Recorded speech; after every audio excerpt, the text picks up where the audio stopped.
ஈரோடு மாவட்டம் பவானி அருகே முறையாக குடிநீர் விநியோகம் செய்யாத கிராம ஊராட்சியை கண்டித்து பொதுமக்கள் சாலை மறியலில் ஈடுபட்டதால் போக்குவரத்து பாதிக்கப்பட்டது.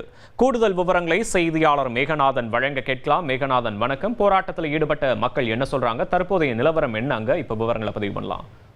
வணக்கம். பவானி ஊராட்சி ஒன்றியத்திற்கு உட்பட்ட ஒருச்சேரி ஊராட்சி 9வது வார்டு பகுதியில் கடந்த 2 மாத காலமாக பொதுமக்களுக்கு வழங்கப்பட வேண்டிய குடிநீரானது முறையாக வழங்கப்படவில்லை என பொதுமக்கள் குற்றம் சாட்டி இன்று பவானியிலிருந்து அத்தானி வரை செல்லும் அந்த பிரதான சாலையில் காலி குடங்களுடன் அமர்ந்து மறியல் போராட்டத்தில் ஈடுபட்டனர்.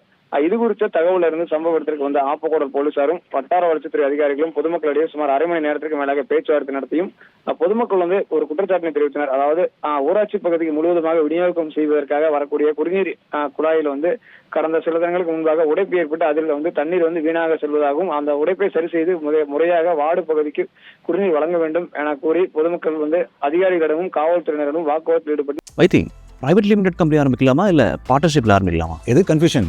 ஒரு எக்ஸ்பர்ட் கிட்ட பேசிரோம். எப்படி பாஸ் வாலா பி தி பாஸ். தொடர்ந்து அரை மணி நேர பேச்சுவார்த்தைக்கு பிறகு மறியல் போராட்டத்தை பொதுமக்கள் கைவிட்டு கடந்து சென்றனர். இந்த மறியல் போராட்டம் காரணமாக சுமாராக அத்தானி மற்றும் பவானி இருவழி சாலைகளிலும் சுமார் அரை மணி நேரத்துக்கு மேலாக ஒரு போக்குவரத்து பாதிப்பானது ஏற்பட்டது. போலீசார் வாகனங்களை மாற்றுப்பாதைக்கு அனுப்பி வைத்து பொதுமக்கள் சிரமத்தை தீர்த்தனர். விவரங்களுக்கு நன்றி மேகநாதன்.